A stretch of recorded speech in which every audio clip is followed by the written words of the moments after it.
Hello guys, welcome to ഏരിസാനിക്. So ഇന്നത്തെ video എന്ന് പറയുന്നത് ഇന്ന് എൻ്റെ ലൈഫിലുണ്ടായ ഒരു ഇൻസിഡൻറ്റ്. അത് ഞാൻ കാര്യം ചിരിച്ചുകൊണ്ട് പറയുന്നതെന്നുള്ളൂ, ഒട്ടും ഹാപ്പി ആയിട്ടുള്ളൊരു കാര്യമല്ല. അത് ഷെയർ ചെയ്യുന്നത് വഴി നിങ്ങൾക്കൊരു യൂസ് ആവട്ടെ എന്ന് ഓർത്തിട്ടാണ് ഞാനിപ്പോൾ അത് പറയുന്നത്. ഒരു അവയർനെസ് വീഡിയോ ആണിത്. ആക്ച്വലി ഇന്ന് രാവിലെ 8 മണിക്കും ഞങ്ങൾക്ക് 2 ബർണറുള്ള സ്റ്റൗവാണ് നമ്മുടേത്. അപ്പോൾ ഒന്നിൽ നമ്മുടെ ഒരു പ്രഷർ കുക്കറിൽ സാമ്പാർ വെച്ചിരിക്കുകയാണ്. അത് അമ്മയാണ് വെച്ചിരിക്കുന്നത്. ഇപ്പുറത്ത് പയർ മെഴുക്കുവരട്ടി ഞാനിങ്ങനെ ഇളക്കിക്കൊണ്ടിരിക്കുക. അപ്പോൾ ഞാൻ അവിടെ തന്നെ നിൽക്കാം. പൊതുവേ ഞാൻ എന്തെങ്കിലും കുക്ക് ചെയ്യുന്ന സമയത്ത് ഒരു കാര്യം വെച്ചിട്ട് അപ്പുറത്ത് ചെയ്യാനും ഇപ്പുറത്ത് ചെയ്യാനും പോകത്തില്ല. എനിക്കാണെങ്കിൽ എൻ്റെ ചോട്ടിൽ നിന്ന് അത് മൊത്തം പണിയും കഴിഞ്ഞിട്ട് ഞാൻ അവിടെ നിന്ന് മാറുള്ളൂ. അങ്ങനെ ഒരു ശീലം കൊണ്ടുണ്ട്. എന്തോ ഭാഗ്യത്തിന് അമ്മ വേറെ എന്തോ സാധനം എടുക്കാനോ കാര്യത്തിനോ അതിൻ്റെ ഫ്രണ്ടിൽ നിന്ന് അപ്പുറത്തോട്ടൊന്ന് മാറി. അപ്പം ഞാനിങ്ങനെ ഇളക്കിക്കൊണ്ടിരിക്കുകയാണ്. പെട്ടെന്നൊരു ഭയങ്കര ഒരു ബ്ലാസ്റ്റിൻ്റെ സൗണ്ട്, പെട്ടെന്ന് എന്തോ ബോംബ് പൊട്ടുന്ന പോലൊരു സൗണ്ടും. നോക്കുമ്പോൾ നമുക്ക് ഒത്തിരി ചിന്തിക്കാൻ ആലോചിക്കാൻ ഓടാനൊന്നുള്ള സമയം കിട്ടില്ല. പെട്ടെന്നൊരു പൊട്ടിത്തെറിയുടെ സൗണ്ട് കേൾക്കുന്നു. കുക്കർ പൊട്ടിത്തെറിച്ചിട്ട് സാമ്പാർ ഇങ്ങനെ പൊട്ടിത്തെറിച്ച് വരുന്നത് കണ്ടതായിട്ട് എൻ്റെ മനസ്സിൽ എവിടെയോ കിടപ്പുണ്ട്. പിന്നെ ഞാൻ പേടിച്ചിട്ടുണ്ടാവണം. പെട്ടെന്ന് ഇതങ്ങോട്ട് പൊട്ടിത്തെറിക്കുന്നു ഭയങ്കര സൗണ്ടോട് കൂടി. ഞാൻ ഇത് കണ്ടതിൻ്റെ ഷോക്കിൽ പെട്ടെന്ന് ബാക്കിലോട്ട് മാറിയിട്ട് ഇങ്ങനെ തിരിഞ്ഞിരിക്കുന്നു. അത്രേ എടുത്തിട്ടുള്ളൂ. അതിനുള്ള സമയം കിട്ടിയിട്ടുള്ളൂ. കൂടുതൽ ലോജിക്കലി ചിന്തിക്കാൻ ഓടാനുള്ള സമയമൊന്നും കിട്ടില്ല. പെട്ടെന്നായിരുന്നു എല്ലാ സംഭവങ്ങളും. ഇത് പൊട്ടുന്നതും ഈ തെറിച്ച് വരുന്നതെല്ലാം ബഹളത്തിൽ ഞാൻ നമ്മൾ പെട്ടെന്ന് കിട്ടുമ്പോൾ സ്വല്പം ഒന്ന് ബാക്കിലോട്ട് പോകാനേ പറ്റുള്ളൂ. കുറച്ചൊന്ന് ബാക്കിലോട്ട് പോയിട്ട് ചരിഞ്ഞ് നിൽക്കുന്നു. ഈ സൗണ്ട്, എൻ്റെ സൗണ്ടും കുക്കറിൻ്റെ സൗണ്ടും എല്ലാം കേട്ട് അച്ഛനൊക്കെ ഓടി വരുമ്പോഴത്തേക്കും കണ്ണ് തുറന്ന് നോക്കുമ്പോൾ കുക്കറിൻ്റെ അടപ്പെല്ലാം കൂടി തെറിച്ച് പുറത്ത് വന്ന് സാമ്പാറെല്ലാം അവിടെ എല്ലാം തെറിച്ച്. എന്നാൽ ഞാൻ ഒത്തിരി ഡിസ്റ്റൻസിലോട്ട് എനിക്ക് ഓടാൻ പറ്റില്ല, കുറച്ചൊന്ന് ബാക്കിലോട്ട് പോകാനേ പറ്റുള്ളൂ. എന്ത് ഭാഗ്യം നടത്തില്ല എൻ്റെ ദേഹത്തൊന്നും വീണ് പൊള്ളിയിട്ടില്ല. അവിടെ മൊത്തം ആ കിച്ചൻ്റെ ആ ഒരു ഏരിയ സൈഡ് ഫുള്ള് മുകളിലോട്ടും പുറകിലത്തെ ഭിത്തിയിലോട്ടും താഴോട്ടും എല്ലാം സാമ്പാറായി. ആ സ്റ്റൗ വെച്ചിരുന്ന ആ ഒരു തട്ടിലെല്ലാം അങ്ങോട്ട് സാമ്പാറായി. എങ്ങനെയാ എൻ്റെ ദേഹത്ത് വീഴാഞ്ഞെന്ന് എനിക്കറിയത്തില്ല. എന്തോ ദൈവഭാഗ്യം. നമ്മളെപ്പോഴും കാണുന്നതാണ് പ്രഷർ കുക്കർ പൊട്ടിത്തെറിച്ചുണ്ടാകുന്ന പ്രശ്നങ്ങൾ. ഈ സാമ്പാർ കുക്ക് ചെയ്ത് അത്രയും പ്രഷറിൽ അത്രയും ഹീറ്റിൽ കുക്ക് ചെയ്തുകൊണ്ടിരിക്കുന്ന ഒരു സാധനമാണ്. ഈ വെന്തിരിക്കുന്ന സാധനം നമ്മുടെ മുഖത്ത് വീഴാനോ നമ്മുടെ ദേഹത്ത് വീഴാനോ സാരമായ പൊള്ളലേക്കാനും ഭയങ്കര അപകടങ്ങളിലോട്ട് എത്തിച്ചിട്ടുണ്ട്. 4 വർഷം മുമ്പ് കുക്കർ പൊട്ടിത്തെറിച്ചൊരു ആ സമയത്തുള്ളത് പരിക്ക് മൂലം ഒരാൾ മരിച്ചതാണ്. മിക്കപ്പോഴും നമ്മൾ കേൾക്കുന്നതാണ് കുക്കർ പൊട്ടിത്തെറിച്ചുണ്ടാകുന്ന പൊള്ളലുകൾ. മുഖം ഫുള്ള് പൊള്ളിയ ഒരു ചേച്ചിയുടെ കാര്യം നമുക്ക് റീസെൻ്റ് ആയിട്ടുണ്ട് സംഭവം നമുക്കറിയാം. അതുപോലെ എപ്പോഴും നമ്മൾ കേൾക്കുന്നൊരു സംഭവം. എങ്കിലും നമുക്ക് അടുക്കളയിൽ നിന്ന് പൂർണ്ണമായിട്ട് ഒഴിവാക്കാൻ പറ്റുന്നൊരു സാധനമല്ലേ കുക്കർ. പാചകം എളുപ്പമാക്കാനും പ്രത്യേകിച്ച് ഇപ്പം രാവിലെ ജോലിക്ക് പോകുന്നവർ കുട്ടികളൊക്കെ ഉള്ള സമയത്ത് പെട്ടെന്ന് കുക്കിംഗ് എളുപ്പമാക്കാൻ വേണ്ടി നമ്മളിത് യൂസ് ചെയ്യും. പക്ഷെ നമ്മൾ ഭയങ്കര ശ്രദ്ധയോടെ ഇത് കൈകാര്യം ചെയ്തില്ലെങ്കിൽ മരണത്തിന് തന്നെ കാരണമാവും. ഈ കുക്കായിരിക്കുന്ന ഇത്രയും ഹോട്ടായിട്ടുള്ള ആ ഫുഡ് ഐറ്റംസ് എന്തെങ്കിലും നമ്മുടെ മുഖത്തേക്കോ ദേഹത്തേക്കോ തെറിച്ച് പൊള്ളലുണ്ടാവാം. അതല്ല അതിൻ്റെ കവറിങ്, അതിൻ്റെ അടപ്പ് ഭാഗം പെട്ടെന്നുണ്ടാകുന്ന പ്രഷറിൽ തെറിക്കുകയോ എല്ലാം ചെയ്തിട്ട് അങ്ങനെ നമ്മുടെ ദേഹത്തടിച്ച് അങ്ങനെ പരിക്കേൽക്കാനോ അല്ലെങ്കിൽ അതിനൊക്കെ മരണം വരെ എത്തിക്കാനുള്ള കാരണം അത്രയും സീരിയസ് ഇഷ്യൂ ഉണ്ടാകുന്ന നമ്മളൊന്നും ശ്രദ്ധിച്ചില്ലെങ്കിൽ അപകടം ഉണ്ടാകുന്ന ഒരുപാട് സാധനങ്ങൾ, ഡേഞ്ചറായിട്ടുള്ള സാധനങ്ങളാണ് നമ്മൾ കിച്ചണിൽ ഹാൻഡിൽ ചെയ്യുന്നത്. ഒന്ന് ശ്രദ്ധിച്ച് കഴിഞ്ഞാൽ ഇത് ഒഴിവാക്കാം. അതുപോലൊരു മൈനർ ശ്രദ്ധകേട് കൊണ്ട് ഇത് ഭയങ്കര അപകടത്തിലോട്ട് എത്തും. എനിക്ക് കുക്കർ പൊട്ടിത്തെറിച്ചുള്ള അപകടങ്ങൾ ഉണ്ടാവും ഇങ്ങനെ കേട്ടിട്ടുണ്ടെന്നല്ലാതെ എൻ്റെ ജീവിതത്തിലൊരു അനുഭവം ആദ്യമായിട്ടാണ്. അതെന്തോ ദൈവഭാഗ്യത്തിന് അത് എൻ്റെ ദേഹത്തേക്ക് വീണിട്ടില്ല. പൊള്ളലും പ്രശ്നങ്ങളും ഉണ്ടായില്ല. ഇത് എൻ്റെ ദേഹത്തടിച്ചില്ല. അതിൻ്റെ ഷോക്ക് എനിക്ക് കുറേ സമയം എടുത്തൊന്ന് മാറി വരാനൊക്കെ ഉണ്ട്. അതെൻ്റെ കയ്യിൽ വിഷ്വൽസ് ഒന്നുമില്ല. അപ്പോൾ വിഷ്വലൊന്നും എടുക്കാൻ പറ്റുന്നൊരു മാനസികാവസ്ഥയിലായിരുന്നില്ല. അത് ക്യാപ്ചർ ചെയ്ത് വെക്കാനോ അല്ലെങ്കിൽ പൊട്ടിത്തെറിച്ചിട്ട് പിന്നെ സാമ്പാർ കിടക്കുന്നത് ക്യാപ്ചർ ചെയ്യാനുള്ളൊരു അവസ്ഥയിലായിരുന്നില്ല. പെട്ടെന്നുണ്ടായ സൗണ്ടും ഷോക്കും കാരണം കുറച്ച് നേരം സംസാരിക്കാൻ പോലും പറ്റാണ്ട് ഞാൻ അവിടെ ഇരിക്കുകയായിരുന്നു. അപ്പം ഞാൻ കരുതി ഈ കാര്യം നമുക്ക് ആൾക്കാർക്ക് യൂട്യൂബ് പോലുള്ളൊരു പ്ലാറ്റ്ഫോം ഒരു അവയർനെസ് ക്രിയേറ്റ് ചെയ്യാനൊരു ബെസ്റ്റ് ഓപ്ഷനാണ്. അതിലൂടെ അതെനിക്ക് ഓൺ എക്സ്പീരിയൻസ് ആണല്ലോ ഞാൻ പറയുന്നത്. ഞങ്ങളുടെ വീടിൻ്റെ അടുത്ത് ഞാൻ സ്കൂളിലൊക്കെ പഠിക്കുന്ന സമയത്ത് അവരുടെ കിച്ചണ് ആസ്പെറ്റോസ് ഇട്ടേക്കുന്ന മുകളിൽ. അപ്പോൾ അവിടെ ഇത് ഈ പറഞ്ഞ പോലെ കുക്കറിൽ വെച്ചിട്ട് അവിടുത്തെ ആൻറ്റി വേറെ എങ്ങോട്ടും ഒന്ന് തിരിഞ്ഞു. അതുകൊണ്ട് അവർക്കൊന്നും പറ്റിയില്ല എന്ന് പറയാം. തിരിഞ്ഞു, ഈ കുക്കർ പൊട്ടിത്തെറിക്കുന്നു. ഈ ആസ്പെറ്റോസും പൊളിച്ച് ഈ കുക്കർ പുറത്തു പോയി എന്നുള്ളതാണ്. ഈ ഫുഡ് ഐറ്റം അവിടെ ഫുള്ള് സ്പ്രെഡായി. എന്തോ ഭാഗ്യത്തിന് ആളവിടെ ഇല്ലാത്തതുകൊണ്ട് വലിയൊരു അപകടം ഒഴിവാക്കാൻ പറ്റി.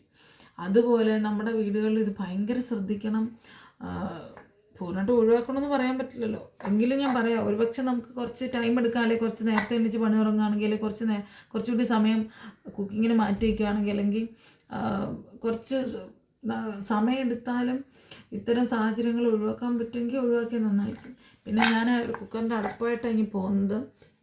ഇത് നമുക്കറിയാലോ, ഈ റിങ് ഇതുപോലെ നല്ല രീതിയിൽ ഞാൻ ശ്രദ്ധിക്കേണ്ട ഒരു കുറച്ച് കാര്യങ്ങൾ പറയാം. കുക്കറിൻ്റെ യൂസ് ചെയ്യുന്ന ആൾക്കാർ എപ്പോഴും ശ്രദ്ധിക്കേണ്ടത്, ഈ റിങ് ലൂസാവുക, അല്ലെങ്കിൽ ഇത് നല്ലപോലെ ഫിറ്റായിട്ടിരിക്കാത്ത അവസ്ഥ വരിക, ഇത്തരം കാര്യങ്ങൾ വരുമ്പോൾ നമ്മൾ ശ്രദ്ധിക്കണം. അതുപോലെ കുറേ നേരമായിട്ടും കുക്കറിൽ നിന്ന് വിസിൽ വരുന്നില്ല, കാര്യമായിട്ട് ഇത് കുക്കായി കിട്ടുന്നില്ല എന്ന് കാണുമ്പോഴേ നമ്മൾ മനസ്സിലാക്കണം കുക്കറിന് എന്തോ ഒരു തകരാറുണ്ട്, അത് പരിഹരിക്കേണ്ട അല്ലെങ്കിൽ നമ്മൾ ശ്രദ്ധിക്കേണ്ട സമയമായിട്ടുണ്ടെന്ന്. അതുപോലെ നമ്മൾ എപ്പോൾ കുക്കർ യൂസ് ചെയ്യുന്ന സമയത്തും ഈ വിസിലുണ്ടല്ലോ, ഈ ഫിസിലിൽ എന്തെങ്കിലും ഫുഡ് ഐറ്റംസ് എന്തെങ്കിലും കയറി അടയാതെ, ഇതിൽ തടസ്സങ്ങളൊന്നുമില്ല, ഇത് ക്ലിയർ ആണെന്നുള്ളത് നമ്മൾ ഉറപ്പുവരുത്തണം. ഈ വെൻ പൈപ്പ് ഇതിനകത്തിൽ എന്തെങ്കിലും ഫുഡ് ഐറ്റംസ് സ്റ്റക്കായിട്ടില്ല എന്ന് നമ്മൾ ഉറപ്പുവരുത്തണം. അതുപോലെ ഇത് സേഫ്റ്റി വാൽവാണ്, ഇതിലെന്തെങ്കിലും തകരാറുണ്ടാവാതെ നമ്മൾ നോക്കണം. കുക്കിങ്ങിന് കുറേ സമയം എടുക്കുന്നു, കുക്കായി വരുന്നില്ല, വിസിലടിക്കുന്നില്ല എന്നുള്ള കാര്യങ്ങളൊക്കെ ഈ സേഫ്റ്റി വാൽവിൻ്റെ ഇതിൽ തടസ്സങ്ങളും ഒക്കെ നമ്മളെ സൂചിപ്പിക്കുന്ന കാര്യങ്ങളാണ്. ഇതൊക്കെ ഉറപ്പ് വരുത്തണം. അതുപോലെ ഇതൊക്കെ തടസ്സങ്ങളൊന്നും ഇല്ല, ബ്ലോക്കേജ് ഒന്നും ഇല്ല എന്ന് ഉറപ്പ് വരുത്തിയിട്ടേ നമ്മളൊരു സാധനം കുക്ക് ചെയ്ത് തുടങ്ങാൻ പാടുള്ളൂ. നമുക്ക് ചെറിയ എന്തെങ്കിലും ഒരു അശ്രദ്ധ മതിയാവും വലിയ അപകടത്തിന് കാരണം. ഇത്തരം കൊച്ചു കൊച്ചു കാര്യങ്ങൾ ശ്രദ്ധിച്ചു കഴിഞ്ഞാൽ നമുക്കത് ഒഴിവാക്കാൻ പറ്റുന്നേ ഉള്ളൂ. അതുപോലെ നല്ല രീതിയിൽ ഇത് ക്ലോസ് ചെയ്യണം, നല്ല രീതിയിൽ ഇത് ക്ലോസ് ചെയ്തിട്ടുണ്ടെന്ന് ഉറപ്പ് വരുത്തണം. പിന്നെ കുക്കറിൽ അതിൻ്റെ ഒരു ഹാഫ് ലെവലിന് മുകളിലേക്ക് ഫുഡ് ഐറ്റംസോ വെള്ളമോ വെച്ചിട്ട് കുത്തി നിറയ്ക്കാൻ പാടില്ല. കുക്കറിലൊരു പരിധിക്ക് അപ്പുറത്തേക്ക് സാധനങ്ങൾ കുത്തി നിറയ്ക്കാൻ നമ്മൾ ശ്രമിക്കില്ല, ഒരു ഹാഫ് ലെവലിന് മുകളിലേക്ക് പോകാൻ പാടില്ല. പിന്നെ നമ്മൾ എന്താണോ വെക്കുന്നത് അത് വെന്ത് കിട്ടാൻ ആവശ്യമായിട്ടുള്ള വെള്ളം, നമ്മളതിൽ ലിക്വിഡ് എന്താണോ ഇട്ടിരിക്കുന്നത് അത് ആവശ്യത്തിനുള്ള വെള്ളം ഉണ്ടെന്ന് ഉറപ്പുവരുത്തണം. വെള്ളം കുറവാണെന്നുണ്ടെങ്കിൽ അല്ലെങ്കിൽ അതിൻ്റെ ലിക്വിഡ് കുറവാണെന്നുണ്ടെങ്കിൽ ഇത് നല്ലപോലെ ഡ്രൈ ആയിട്ട് അതും ഇത്തരം അപകടങ്ങൾക്ക് കാരണമാവും. ഭക്ഷണം കുത്തി നിറയ്ക്കാൻ പാടില്ല. വാട്ടർ ലെവൽ നമ്മൾ എൻഷുർ ചെയ്യണം. പിന്നെ ഫുഡ് ലെവൽ അല്ലെങ്കിൽ വാട്ടർ ലെവൽ ഒരു ഹാഫിൻ്റെ മുകളിലോട്ട് കാര്യമായിട്ട് പോകാൻ പാടില്ല. നമ്മൾ കുക്കർ വാങ്ങുന്ന സമയത്ത് പൈസയുടെ ലാഭം നോക്കിയിട്ട് ഏതെങ്കിലും ഒരു ചീപ്പ് റേറ്റിൽ ഏതെങ്കിലും ഒരു ബ്രാൻഡിൻ്റെ അല്ലെങ്കിൽ ബ്രാൻഡ് നോക്കാതെ വാങ്ങാൻ നിൽക്കില്ല. എപ്പോഴും നമ്മൾ ISI BIS ഹോൾമാർക്കോട് കൂടിയ നല്ല ക്വാളിറ്റി പ്രൊഡക്റ്റാണെന്ന് ഉറപ്പ് വരുത്തിയേ വാങ്ങാവൂ. വാങ്ങുന്ന കാര്യത്തിൽ നമുക്കിതുപോലെ ബ്രാൻഡിങ്ങും സ്റ്റാൻഡർഡൈസേഷനും നോക്കാൻ പറ്റും. വാങ്ങിക്കഴിഞ്ഞാൽ നമ്മൾ ഉപയോഗിക്കുന്നതിലുണ്ട് കാര്യം. ഏത് ഹൈ ക്വാളിറ്റി ബ്രാൻഡിൻ്റെ സാധനമാണെന്ന് പറഞ്ഞാൽ പോലും നമ്മൾ ശ്രദ്ധിക്കുന്നില്ല. ഇതുപോലെ ഈ വാൽവിൽ, വെൻ പൈപ്പിൽ, വിസിലിൽ ഒക്കെ എന്തെങ്കിലും തടസ്സങ്ങളിരിക്കുക, അതുകൊണ്ട് ഉണ്ടാവുന്ന എക്സ്പ്ലോഡായി വരിക, അല്ലെങ്കിൽ എന്തെങ്കിലും പ്രശ്നം ഉണ്ടാകുന്നത് നമുക്ക് ബ്രാൻഡിനെയോ സ്റ്റാൻഡർഡൈസേഷനോ കുറ്റം കൊണ്ട് കാര്യമില്ല, നമ്മുടെ ശ്രദ്ധയിൽ ഇത്തരം കാര്യങ്ങളിരിക്കാം. അതുപോലെ എന്താ പറയുക, കുറച്ച് ടൈം എടുക്കാൻ പറ്റുമെന്നുണ്ടെങ്കിൽ നമുക്ക് കൂടുതലും നമ്മളെല്ലാത്തിനും കുക്കറിനെ നമ്മുടെ പാചകം എളുപ്പമാക്കും, നമ്മുടെ ടൈം കുറച്ചുകൂടി കുക്കിങ്ങിന് എടുക്കുന്ന ടൈം റെഡ്യൂസായി കിട്ടും എന്നൊക്കെ ഉള്ള കാരണം കൊണ്ടാണ് നമ്മളിത് എല്ലാത്തിനും കയറി ഇത് ഉപയോഗിക്കുന്നത്. ഒരു പരിധിവരെ നമുക്ക് നോർമൽ പാത്രങ്ങളിലോ അല്ലെങ്കിൽ നോർമൽ വെസലുകളിൽ മൺകലത്തിലോ ചട്ടിയിലോ പല പല കാര്യങ്ങളിലായിട്ട് കുക്ക് ചെയ്ത് എടുക്കാൻ പറ്റുന്നുണ്ടെങ്കിൽ കുറച്ച് ടൈം എടുത്തിട്ടാണെങ്കിലും വേണ്ടില്ല അതിന് ശ്രമിക്കുക. എല്ലാത്തിനും നമ്മൾ കുക്കറിനെ ഡിപ്പെൻഡ് ചെയ്യാണ്ടിരിക്കുക, അത് ഓവർലോഡ് ആക്കാണ്ടിരിക്കുക, നല്ലപോലെ ക്ലോസ് ചെയ്തെന്ന് ഉറപ്പ് വരുത്തുക, ബ്ലോക്കേജുകൾ വാൽവുകളിലൊന്നും ഇല്ലെന്ന് ഉറപ്പ് വരുത്തുക, ഈ റിങ് പോലുള്ള സാധനങ്ങൾ ലൂസല്ല, അത് പെർഫെക്റ്റ് ഫിറ്റാന്നുള്ള രീതി ഉറപ്പ് വരുത്തുക.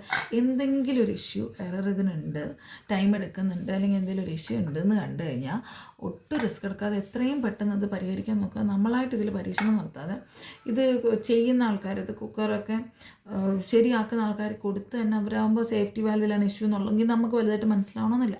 അതൊക്കെ മാറ്റി അത് പുതിയത് വെച്ച് വൺസിനെ ഇയർ അല്ലെങ്കിൽ ഒരു നമ്മൾ വർഷത്തിലൊരിക്കലെങ്കിലും ഈ സേഫ്റ്റി വാൽവ് ആക്ച്വലി ഇത് ചേഞ്ച് ചെയ്യുന്നത് നന്നായിരിക്കും എന്നാണ് പറയുന്നത്. ഒരു സേഫ്റ്റി മെഷർ എന്നുള്ള രീതിയിൽ ഇത് ചേഞ്ച് ചെയ്താൽ നന്നായിരിക്കും. അതുപോലെ ആവി നന്നായിട്ട് പോവാതെ കുറച്ച് നമ്മൾ കുക്ക് പെട്ടെന്ന് കാര്യങ്ങൾ നടക്കാനും പെട്ടെന്ന് അതിൽ ഫുഡ് എടുക്കാനും പെട്ടെന്നുള്ള എളുപ്പത്തിന് നമ്മൾ നല്ല രീതിയിൽ അത് തണുക്കാതെ അല്ലെങ്കിൽ ആവി പുറത്തു പോകാതെ നമ്മൾ പെട്ടെന്ന് തുറക്കാൻ ശ്രമിക്കുന്നത് ഇത്തരം അപകടത്തിന് കാരണമാവും. അതുപോലെ നമ്മൾ ഫോഴ്സ്ഫുള്ളി അതിനെ തണുപ്പിക്കാൻ ശ്രമിക്കുമല്ലോ, തണുത്ത വെള്ളം മുകളിൽ കൂടെ ഒഴിച്ചോ അല്ലെങ്കിൽ വെള്ളം ഒഴിച്ചുകൊണ്ടിരുന്നോ തണുത്ത വെള്ളം ഒഴിച്ചോ ഒക്കെ നമ്മൾ ആ ടെമ്പറേച്ചർ പെട്ടെന്ന് കുറച്ചിട്ട് പെട്ടെന്ന് ഓപ്പൺ ചെയ്യാൻ ശ്രമിക്കും. ഇതൊക്കെ പ്രഷർ, അത്രയും സ്ട്രോങ് പ്രഷറിലിരിക്കുന്ന ഒരു സാധനം പെട്ടെന്ന് പൊട്ടിത്തെറിക്കാൻ കാരണമാവും. അതുകൊണ്ട് നമ്മൾ അങ്ങനെ അതിന് കുറച്ച് സമയം കൊടുക്കുക. സമയം കൊടുത്ത് നമ്മൾ സേഫാണ് ഇത് ഓപ്പൺ ചെയ്യുക, ഇപ്പോൾ അതിൽ ഫുഡ് എടുക്കുക അല്ലെങ്കിൽ ഓപ്പൺ ചെയ്യാൻ ഉറപ്പ് വന്നിട്ട് മാത്രം ഇത്തരം പരീക്ഷണങ്ങൾ നടത്തുക. നമുക്ക് പുറമേ നിന്ന് ഒരാൾ അഡ്വൈസ് ചെയ്യുമ്പോൾ നമുക്കിത് ശരിയായിട്ട് തോന്നണമെന്നില്ല. നമുക്ക് അനുഭവം വരുമ്പോഴേ പഠിക്കുള്ളൂ. പക്ഷെ നമ്മൾ ഈ അനുഭവം വരുന്നിടം വരെ പഠിക്കാൻ വെച്ചേക്കില്ല. നിസ്സാര കാര്യമില്ല, അത്രയും വലിയ അപകട രീതിയിൽ ഇത് വരുള്ളൂ. ഇപ്പോഴും എനിക്ക് അത്ഭുതം, എന്തോ ദൈവഭാഗ്യത്തിന് കാര്യമായ അപകടം പറ്റാതെ സേഫ് ആയല്ലോ. അമ്മ എന്തോ ഭാഗത്തിന്, അല്ലെ അമ്മ എൻ്റെ ഫ്രണ്ടിൽ തന്നെ നിന്നേനമായിരുന്നു. അമ്മ എന്തോ ഭാഗത്തിന് ആ സമയത്ത് അവിടുന്ന് മാറി, എനിക്ക് സ്വല്പമെങ്കിലും പുറമോട്ട് മാറി തിരിഞ്ഞിരിക്കാൻ പറ്റി. അത് അവിടെയൊക്കെ സ്പ്രെഡായപ്പോഴും എന്തോ ദൈവഭാഗത്തിന് എൻ്റെ ദേഹത്ത് പറ്റിയില്ല. പിന്നെ ഇത്തരം പരീക്ഷണങ്ങളൊക്കെ വയ്ക്കാതിരിക്കുക. നമുക്ക് എല്ലാത്തിനും ചില കാര്യങ്ങൾ കേടായ ഉഴപ്പി വെച്ചോണ്ട് പിന്നെ നോക്കാം, പിന്നെ ചെയ്യാം, ഇത് വെച്ച് അഡ്ജസ്റ്റ് ചെയ്യാം, ഇങ്ങനൊരു മൈൻഡ് സെറ്റ് നമുക്കുണ്ട്. അത് മാറ്റി ഇത്തരം ചെറിയ ചെറിയ ഡിഫക്റ്റുകളെ പോലും അപ്പം കാണിച്ച് പരിഹരിച്ച് അത് ശരിയാക്കി വെക്കാൻ നോക്കുക. എൻ്റെ ഹസ്ബൻഡ് എപ്പോഴും ഇവിടെ പറയായിരുന്നു അത്ര, ഇങ്ങനെ പ്രഷർ കുക്കർ നിങ്ങൾ യൂസ് ചെയ്യുന്ന സമയത്ത് ഭയങ്കര ശ്രദ്ധിക്കണം. അതല്ലെന്നുണ്ടെങ്കിൽ നിങ്ങൾക്കത് നല്ല രീതിയിൽ ഹാൻഡിൽ ചെയ്യാൻ പറ്റില്ല, ശ്രദ്ധിക്കാൻ പറ്റില്ല എന്നുണ്ടെങ്കിൽ ആ സാധനം ഉപയോഗിക്കാൻ നിൽക്കല്ലേ എന്ന് എപ്പോഴും പറയുമെങ്കിലും നമുക്ക് ഇത്രയും സ്ട്രോങ് ആയിട്ടൊരു അനുഭവം വന്നപ്പോൾ ഭയങ്കര പേടിക്കുന്നൊരു മെമ്മറി ആയിട്ട് എനിക്ക് മാറി. നിങ്ങൾക്കൊരു യൂസ് ആവട്ടെ എന്ന് ഓർത്താൽ ഞാൻ ഈ വീഡിയോ ചെയ്തേ. അപ്പം നമ്മൾ ഇത്തരം കാര്യങ്ങളൊക്കെ ശ്രദ്ധിക്കുക. ഒരുപാട് അപകടം ഉണ്ടാകുന്ന സാധനങ്ങൾ നമ്മുടെ ചുറ്റുവട്ടമുണ്ട്. നമ്മളെങ്ങനെ ഹാൻഡിൽ ചെയ്യുന്നുള്ളതിന് ഭയങ്കര ഇമ്പോർട്ടൻസ് ഉണ്ട്.